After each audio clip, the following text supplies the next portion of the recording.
The Brooklyn Nets have a clear path to making the playoffs, and it all starts by beating the Charlotte Hornets. We're going to break that down and some of the pivotal pieces that can help achieve that goal right after the theme music.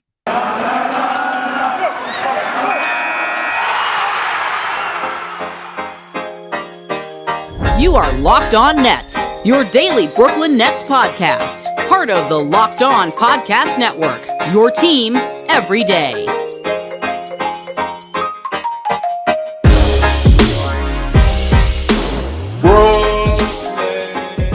Brooklyn, yo. Yes, sir. It's the Locked On Nets podcast right here on the Locked On Podcast Network. It's your team, the Brooklyn Nets, every single day. Over there is Doug Norrie. Right here is Adam Armbrecht. And we thank you for making us your first listen free on all those great platforms as we are about to, Doug, calm all the fears in Brooklyn Nets fan base right now, as it's as simple as just winning some ball games here down the stretch, starting with the Charlotte Hornets, baby. This is, come on. What do we even, what's all the hullabaloo about? Oh, it's like climbing into a warm bath. It's like when someone tells you to, it's like, a toaster. No. yeah, it's like whenever I say to someone, it's like, hey, when someone tells you to like, hey, relax, it's like, oh, you telling me to relax is like me getting into, the hot tub with a glass of like wine. It's like, it just, whenever someone just tells me to relax, it's just like, it's like something, soothing just warms all over me. Okay. So we're going to try to tell you to relax. I think we can probably do it, but we are headed toward what begins basically the critical stretch for the Nets this season. We're going to outline why, and why there's reason for hope here, and why, also outline sort of like how we got here. But it starts pretty soon. We are getting very close to do or die territory. Even with the play-in, it's kind of do or die, but we are on the precipice here of no more games can really be given away. No, there's no opportunity now. We talk about how over the past, say, 7 to 10 days, waiting for Kevin Durant, a lot of the fans were saying, if he's 70%, you got to put him out there to win these games. Now you see him come back, nothing to do with his effort on the court, but they still lose the first couple of games against Miami. And then, of course, against Boston with the enormous 54-point performance from Jason Tatum. It is still, as we have been trying to say, it is still very much in front of them. And there's the strength of schedule piece we're going to get into. There's some of the role players that are really producing for them right now.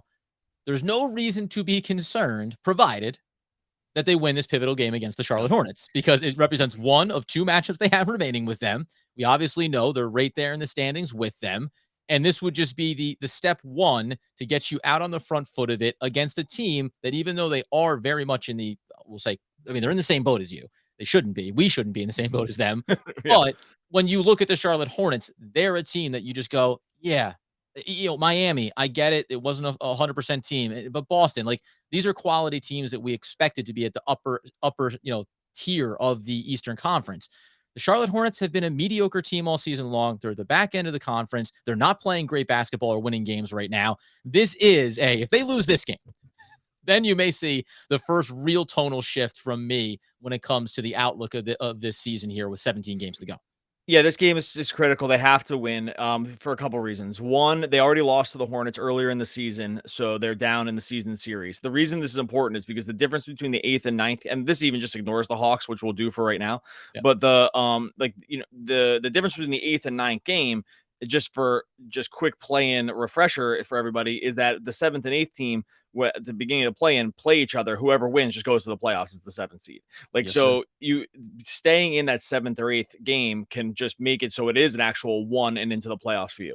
So being able to hold the tiebreaker for the Hornets, as they have won their last 2 games, by the way. They're both tied right now at 32 and 33. But like I said, the Hornets beat them earlier in the season. They play the Hornets one more time later in the season, so you have to start it off by winning this one. And because you want to own that tiebreaker. Like if it's coming down to the 8th and 9th seed and they are both of the same records, like you want to be in that 8th seed over them, or even the 7th and 8th seed, maybe, like, because if Toronto keeps slipping, because they have some problems here too. So this game, I hate to make one game about, just like a super high level anxious, high anxiety game. I do feel like this one is trending toward that here on Tuesday, just because there are major implications besides just the Nets need to kind of win all the games from now on. But this one is particularly important because you want to own these tiebreakers against these teams. Well, and it doesn't, we're not going to get into the game that follows this one on this episode, but knowing that you have Philadelphia waiting for you, right? And we understand that Ben Simmons isn't going to be available for that game, and they've been playing really well since bringing in James Harden. So if you at the very least look at it and go, that's a coin flip game with the way things have been going, feels like it's probably going to be a loss. Who knows? You'll wait and see. But getting this win against Charlotte in this moment, giving yourself a full game over top of them in the standings, and then saying, okay, circle the next date on the calendar when we see them again. Between here and there, we obviously want to keep getting ourselves a handful of wins, and then starting to look at the team that unfortunately you lost back-to-back games, the Toronto Raptors, but starting to look at them in the standings. And to your point, saying, well, if we're seventh, and we'll get into how they maybe can get there. If we can get to seventh, then it means we even give ourselves the cushion of losing the first play-in game and still having an opportunity to make it after that, as opposed to falling down to ninth and 10th. And then, it's a one and done possibility if you lose. And then you just know you have to win two. Like if you're ninth or 10th, you just have to win two games at that point, right? Like it just, I cannot believe this. It feels like we're talking about the NCAA tournament. I like the plan. I like this style. Most years, this 8th and 9th and 10th seeds are not going to matter for like the championships. So there's a lot of years like this is just, I know people want to make a big deal about the play-in, but most times you are not going to have a team that has potential title hopes sitting in this position at the end of the season. It's just like doesn't work that way. Right. It's amazing that we're in this case with the Nets right now because they're like this one of these completely unique once in a million situations. So I think in general the play-in is just kind of fun, add some tension, add some late season stuff. Yada, yada, yada. I mean, kind of in some ways, thank God they have it because there's a world where if this was fighting for the 8th seed here, and sitting in 9th, we'd really, really be sweating this out. You sweat actually a little less because the play-in exists now, which is totally bananas. But that's where they are. So like most seasons, this kind of thing wouldn't really matter that much. We just have this, like I said, this once in a generational situation with the Nets where it's just gone completely haywire. And now this is where they sit. And by the way, they're only the two teams inside of the top 10 are the Charlotte Hornets and the Brooklyn Nets, who have a minus point differential on the season. So not loss of irony there that they're battling. And then the other team you mentioned too, not that you talk about, title aspirations. Obviously, you're not looking at the Atlanta Hawks and thinking that they're a part of that group. Maybe coming into the year, you had a curiosity about them, but they've obviously been playing better basketball too. So I think the fact that they're in the 10th seed and that's the team that's pushing up behind you, you're not nearly as concerned maybe about the Wizards or the New York Knicks sneaking in here. But the Atlanta Hawks are very much looking to solidify their playoff spot. They want to climb out of the 10th seed and avoid having to win back-to-back games in order to make the official playoffs, right? So and just as a point of like timing here, we are recording this Monday night while the Hawks are playing. I will know the result of this in 2 seconds or in like 20 seconds because Atlanta's trying to squeak one out against Detroit. So that actually could look like even a closer grouping here in the next 5 minutes after we do an ad read or two. So this is where we are with the situation. Like this is this group is so tightly grouped right now that it's probably only going to shift. And we'll talk about what the Nets are going to do over the course of the 16 games that follow this one. But this group, this Raptors, Hornets, Nets, and Hawks group, really none of them have a great chance of catching Cleveland. They also don't have a great chance of falling all the way to the Wizards, although who just got Kristaps Porzingis and looked okay the other day. But like this is probably, if I were to guess now, this is going to be the group of 4 that's just going to shift each other around over the last 17 games, and that's why this one against Charlotte, it's like you want to get that one bump right now to give yourself a chance for that second game against Charlotte to like really take it and just know that you will always be above them no matter what in this group of 4.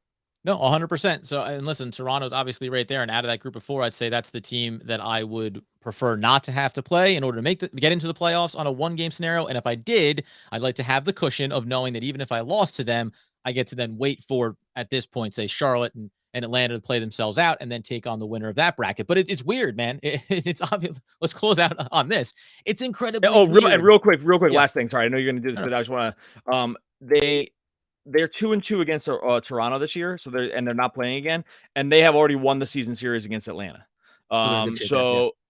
So this is why this other thing about the Charlotte thing. This is like when we're just talking about this jockeying with the group, the 4 teams. Yeah, and the final point just being, it's incredibly weird to be a team. We all understand what's gone on over the course of this season, but the world where you have Kevin Durant and Kyrie Irving and now Ben Simmons, and you're sitting here going, yeah, playing games, man. We're going to try to get a nice little run going here to put ourselves in a good opportunity and then be a plucky 8 seed. It's just not something you obviously anticipate. Going to get into the strength of schedule of not only the Brooklyn Nets, but also the teams at the back end of the playoffs there. I'm going to try to quell the concerns around the fan base and actually make a little bit of a bold prediction, perhaps. Before we do, got to tell you about our friends over at Bet Online.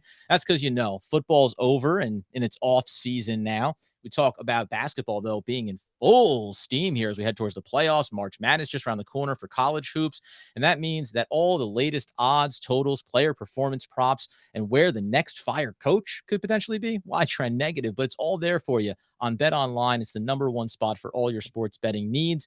It remains your number one spot as well for scores, podcasts, and news this season. And it's not just basketball. BetOnline.net is your source for hockey, boxing, and UFC odds, right down to all your online Vegas casino games. Head over to the website today or use your mobile device to learn more about the trends in action. BetOnline, where the game starts. And where the season starts for the Brooklyn Nets is right now. They have 17 games to go here, starting with the Charlotte Hornets. I've been saying for so long that the ultimate goal is just to be in the dance. And even the 10th seed, all the way down to the 10th seed, just get me there and tell me that I have Kevin Durant, Ben Simmons, Kyrie Irving, this cast of characters, and I'll take my chances on having to win 2 games. But as bleak as it's looked of late, I can actually make a case that the Brooklyn Nets are basically entrenched in the eighth seed right now if you want. And I'm not even gonna count out getting into the 7th seed and holding that down here as we get towards the playoffs. The strength of schedule wise, you had pulled it up before we got on the show. 3rd weakest strength of schedule coming up here for the Brooklyn Nets over the final 17. Fourth weakest. Fourth easiest, right? So Yes. the rest of the season they have. It's funny how this plays out because they have 17 games left and they have 9 of those games. And someone pointed this out to me on Twitter, and it's buried in my mentions here, so I feel bad that I'm not going to be able to reference it. But they of the 17 games, 9 of them are national TV games, right? Yeah. So when you hear that, which I hadn't even thought of when I posted this earlier, was that like, oh yeah, you would think if all these are national TV games that they would actually have an incredibly difficult strength of schedule because those would all be like those theoretically are all good teams. That's why they're on national TV. And that is true, except that the other 8 games are just against like the worst teams. So a funny thing about strength of schedule. So they do have the 4th easiest technically by win percentage. The thing is, like, sometimes that number can get thrown a little off because it will get dragged down by like really bad teams, which will drag the overall number down, but you only get to play 1 game against the really bad team, right? Like, Right. so if you played so just by math, if you played 2 teams with like 750 win percentages and then a team that had won 0 games, like your strength of schedule would look, over 100 games or something. Your strength of schedule will look easier because that 1-0 team brought you all the way down. But in reality, it's actually is, but you only get to play them once, right? It's like not spread out evenly. It's not spread out evenly through those 3 games. That being said, they still do have like not the most difficult schedule in the world. Those other 8 games are pretty easy, all things considered. So like, you should be looking at like a 500 record at the absolute worst, you would think. And even that is like that. This is me getting super pessimistic just about the Nets in general, because that's where we are with them. And we'll probably get to the 3rd easiest after we get past that Philadelphia game. I think check back and it'll be even easier once you get them off the docket. But to your point, 500 at the minimum. And I know it is very weird. And I think everyone can understand the context of we're finally getting players back like Kevin Durant. This team has obviously been struggling. And even with him there, they've lost some games, again, against really good teams. But after Charlotte and then the 76ers, when you talk about I'm running through this thing, skipping over the difficult ones. But Knicks, Magic, Trailblazers, the Charlotte Hornets again, Detroit. You want to put the Hawks in that group of just being a team that you should get a win against and obviously keep them behind you in the standings. Rockets, Knicks, finishing off with the Pacers. Like that right there is 8-9 games that at least in theory you go, those are wins if I have Kevin Durant on the court. Like, let alone if it's an away game and you have Kyrie Irving as well. We know that he's down, I think, to 6 games as it stands at this moment being available for, and then we'll start to look for Ben Simmons to return. But that right there, if you can get 9 wins out of the next 17, you're cementing yourself as the 8th seed. You'll finish no worse than the 8th seed, in my opinion. And then you're talking about all those other coin flip games that by the back end of this season, there's the Cavs game is the second last game of the year. those games look entirely different. The Bucks game, I looks like they're still going to have plenty to be playing for in terms of seeding. So that won't be where we thought earlier on. Maybe there'll be some of these teams at the top of the East that could be resting and preparing for the playoffs. That won't be the case for them. But those could be games where you have Kyrie Irving, Ben Simmons, and Kevin Durant playing for you, and that changes your outlook on whether or not they're winnable. Like 17 games, there's a world where you can tell me that they win 13 of them, and I won't be shocked, depending on how things get on the court here with all three of those players. Yeah, like you make a good point. As you get near the end of the season, we're just in a situation where like the motivation around some of these teams will probably be gone, right? For some of them, because if they're really looking at, draft picks or just looking to rest or the season just over and there's no reason to push it, like there's going to be like those teams that they play in the last 4 games or so, definitely will probably almost definitely fit the bill around that, right? It's just like there's just the motivation will almost be definitely gone. That being said, we have talked about this before with the Nets. The Nets have been in everyone's bullseye from the beginning of the year. There is a world where these teams would remain motivated just for the just to have the pelt to be able to show up on your wall at the end of the season to say, hey, we were the ones that ended up knocking the Nets out of the playoffs, or we are the ones that ended up being the ones that like ended up getting rid of them and having them be gone when it was all said and done. So I think we have to probably factor that in a little bit as well, just because like we just have seen that all year. It seems like these teams get really just super motivated when it comes to playing the Nets. No, of course. And the care packages alone that you're going to get from some of the top teams in the East, right? Like, hey, Detroit, thanks so much for doing us the solid there and taking care of the Brooklyn Nets when you had the opportunity. The other piece of this then too, when we talk just about where the Nets can settle down here in the standings, what the outlook, what is possible for them. The other, I did start to look at, and I said about that 7th seed. So right now they're 9th. They can get over top immediately on Charlotte and then look to that next game later in the season to solidify themselves in the 8th seed. But Toronto, who is 3-7 over their last 10, and 2 of those wins came against the Brooklyn Nets, oddly enough, they are a team that even if you treat them, first you go over on their strength of schedule, they have the 10th hardest strength of schedule remaining on the season. Even if you put them in the same boat, saying they're like the Brooklyn Nets, they have Kevin Durant on their team, which they don't. But even if they did, when you look over the games that they have coming up on their schedule, it's a lot different. If you're just going for the automatic wins, they play, by the way, they have a stretch here where they're going against Western Conference teams for the next 5, 6, 7 straight, 6 straight games. Then they come back for Philadelphia and Chicago. The only real like layup wins that they have on their schedule would be the Pacers, the Magic, and they finish the season with the Heat and the Hawks. Like they don't have any layup games. There's a world where Toronto only picks up 5 more wins over the rest of the season, and that's where I think the 7th seed becomes a real viable possibility for the Brooklyn Nets, assuming that starting here you see that not only is Kevin Durant performing at the high level that he has been, but that a game like we just saw against Boston, if he's performing like that and the supporting cast, we talked about that game, there wasn't really anything to criticize about the Nets' overall performance. Some things didn't go their way. Buzzsaw of the game from Tatum. If they perform like that, they're winning all of these games that you look at on the schedule and should be W's. And that's the world where I can see them getting ahead, being in that 7th spot, and then at least feeling as confident as possible heading into that play-in playoff picture.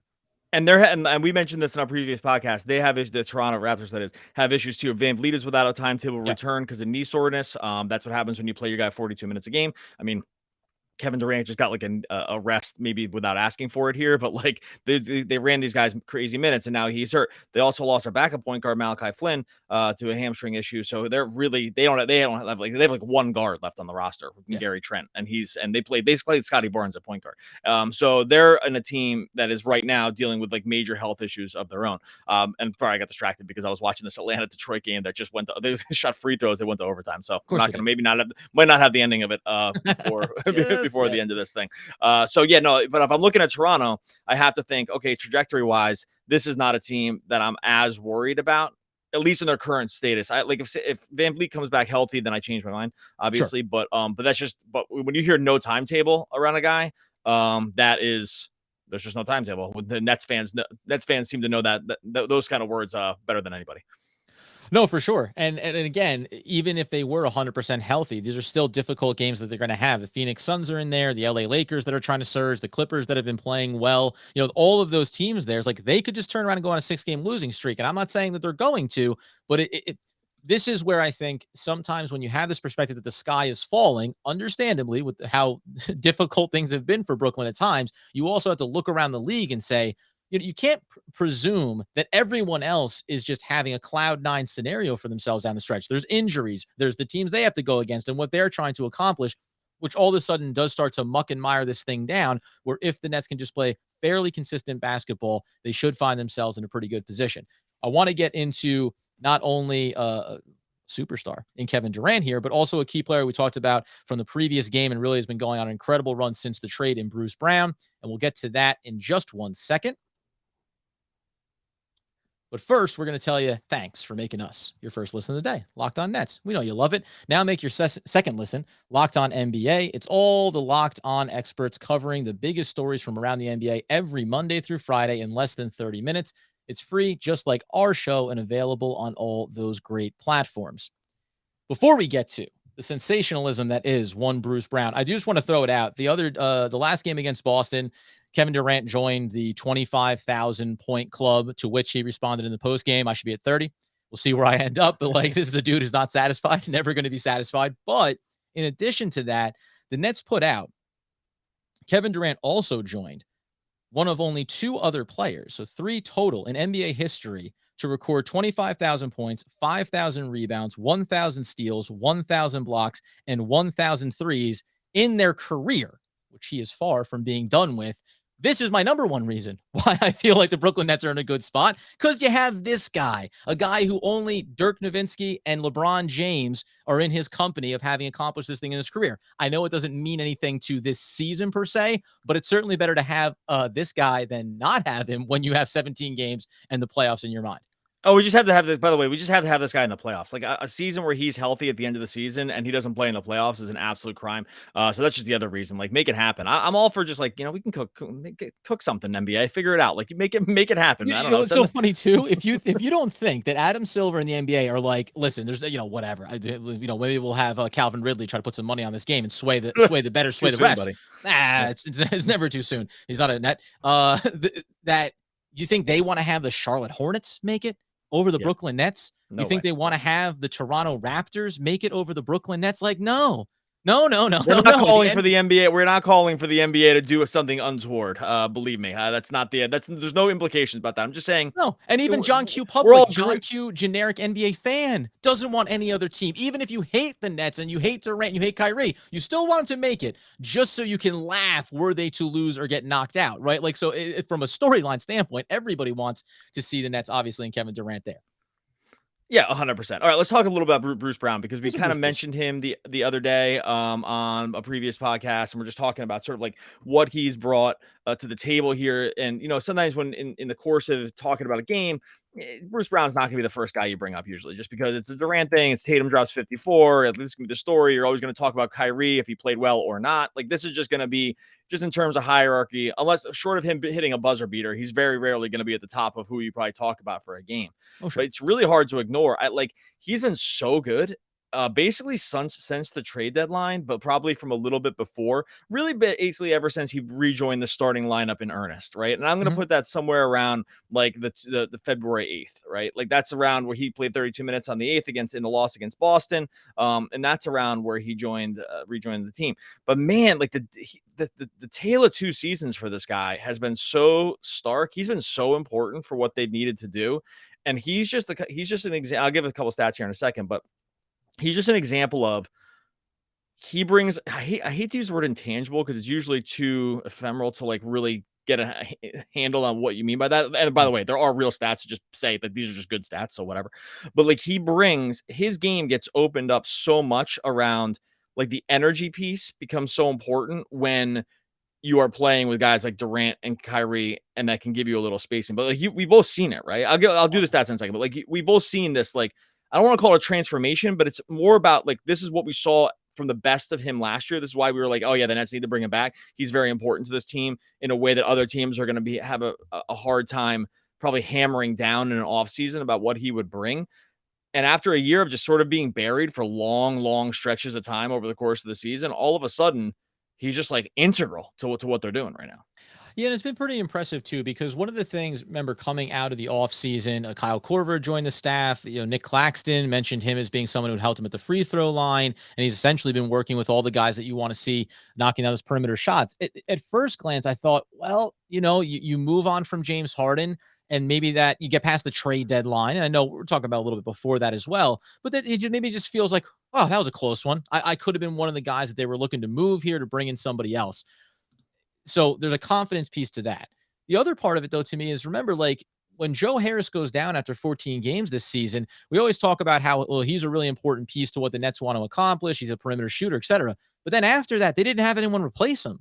So if you're Bruce Brown, like, your spacing, your function, what's being asked of you does look a lot different as defenses don't have to space themselves accordingly, don't have to worry about rotating and switching as effectively, let alone losing Kyrie Irving for home games and injuries and what's going on with James Harden, right? So it's funny to actually look back now and think that version of Bruce from last year that we just assumed we were going to get more of, that's one part of it.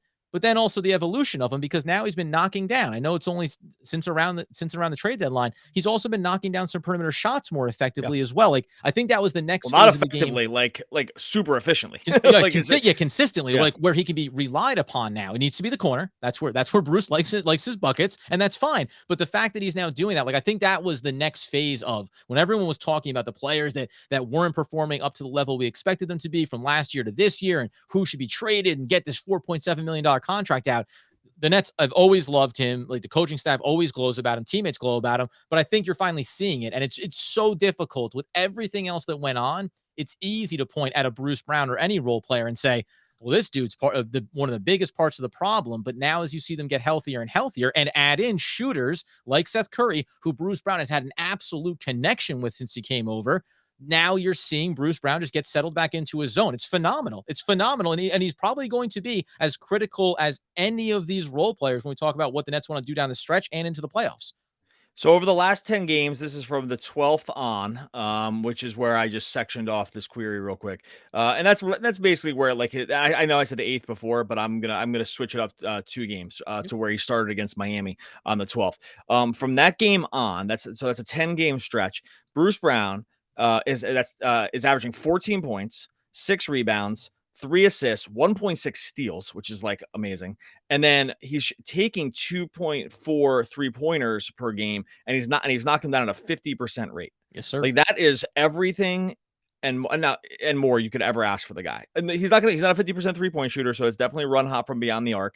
But 2.5 threes a game for him is actually kind of a lot, basically, based on what we've seen from him.